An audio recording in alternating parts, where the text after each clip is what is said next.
Hello everyone, my name is Troy and welcome back to The Bookshelf. Today I'm so excited to share with you some deleted lines from the upcoming book in the KOTLC series Stellarlune. As a part of #KeeperSummer, Shannon has been posting some deleted lines from the new book and I'm going to be sharing my thoughts and some of my theories based on them because I feel like the deleted lines do tell us a lot about what might be possibly happening. Shannon said at the start of the summer, "Every time I write a book, I end up cutting thousands and thousands of lines that just don't quite capture the story the way I need, but they can still be fun to share, especially as a tiny teaser of what's in store. And so here's a spoiler-free deleted line from Stellarlune." I'm gonna read that in a second, but before we do, like, subscribe down below, and I want you to comment down below your theories based off these lines as you're going on the video. Alright, here's the first line. "Trees dig their roots deep into the earth, preparing for the wind to try to knock them down." Lori sang the words like they were lyrics in a song. "I'm not a tree," Sophie told her. "I have to do more than protect myself." Now, obviously this is gonna be my favorite deleted line from Stellarlune. We love that Sophie has to, explain that she's not a tree. Like, I think it was pretty evident in the past that Sophie wasn't a tree, but I'm glad that Sophie cleared it up because we've all been dying to know if Sophie was a tree or wasn't a tree. I'm a bit suspicious though. I'm not sure if Sophie's telling the whole truth. Maybe she is a tree and she's pretending to be an elf. Obviously, I am joking. I think this is a really interesting quote because we didn't see any of Flory in the first few chapters, so it is interesting that we're going to see Flory in Stellarlune. This also feels like such a pre-war quote. Like, Sophie is ready to kind of like protect herself, protect her family, protect her friends, because you know the Neverseen are going to come in guns a-blazing in Stellarlune and book 10. It's going to be crazy, and so Sophie does need to focus on being self-aware and being able to protect herself. Next line from Stellarlune is, "Ro draped her arm around Sophie's shoulders. Nope, you're not getting rid of me, Blondie. We're in this together." And I'm just asking, why was this cut? This is the perfect line. I love how Sophie is being called Blondie. You know Ro with her nicknames. It is iconic, just like Keith with his nicknames. That's why Keith and Ro just work so well together. I'm also really excited because this means that Sophie and Ro are going to be working side by side to help find Keith, especially because I'm sure a lot of people aren't going to want to go and find Keith. So I think Ro is definitely going to want to go find him, and Sophie's also definitely going to want to find Keith. And so they're going to go and kind of plan together and search for him together, and it's gonna be such a great duo. I can't wait for the Sophie and Ro banter, and possibly Ro hinting more at Keith. Ro is like my favorite bodyguard, and I can't wait to see more of her in this book, and the fact that she's in these scenes makes me so excited. Next deleted line. "Lord Cassius's eyes narrowed. It's strange how quickly life can change, isn't it? One minute you're a highly respected emissary, the next...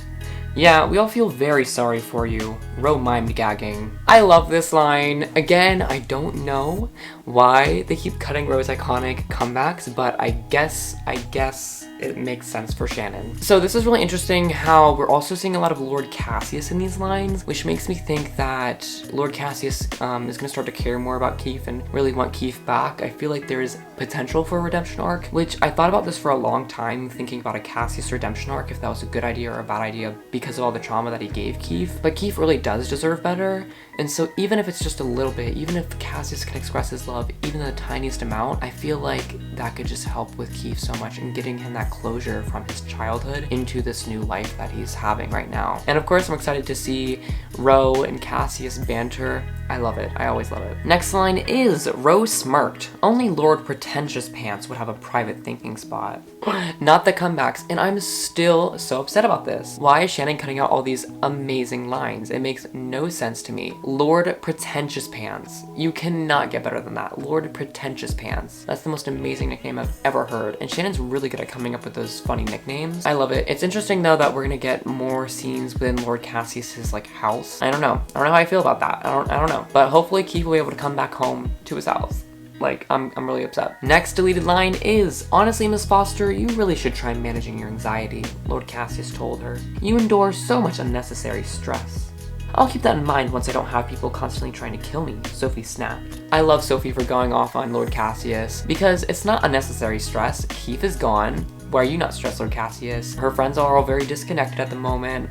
The Neverseen are planning their next attack, so we just burned down the Neverseen's hideout. When are they gonna retaliate? There is so much stress that Sophie's enduring right now, and for Lord Cassius to minimize that, of course Sophie's gonna be stressed, of course she's gonna be anxious, and of course it's gonna have an effect on her. But I do agree that she could, use some sort of therapy or some method that she can better manage her stress. I do agree with that, but to kind of erase that stress.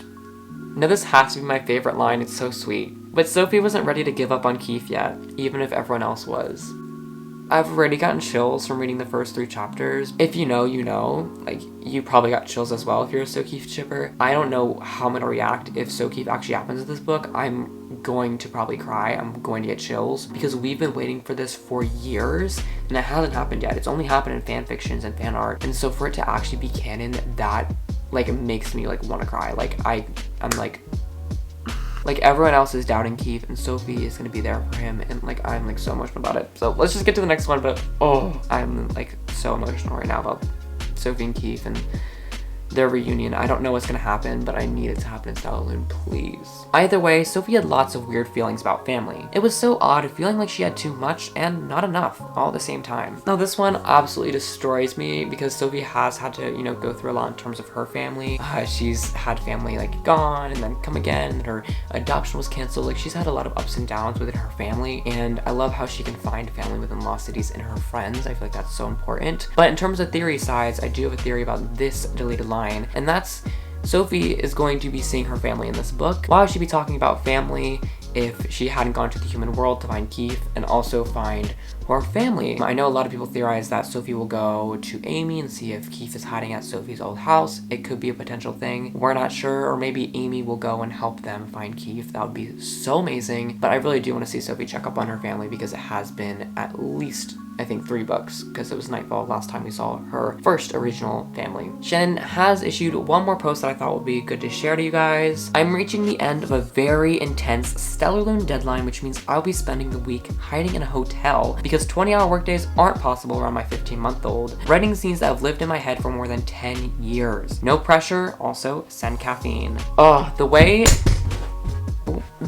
Shannon worded that makes it so crazy to me. The fact that she's starting to write the end and write those scenes that she's been thinking for 10 years makes me so emotional. Again, I really think it's a good idea that Shannon chose to end the series at book 10 because it's going to be so much more valuable to us, these books, and it's going to make everything wrapping up be so sentimental and so emotional. Can't wait to live the journey with you guys. Comment down below if you're excited for Stellarlune, and if you know how many days are left, please let me know in the comments because I don't know. But isn't this crazy? Aren't y'all excited for Stellarlune?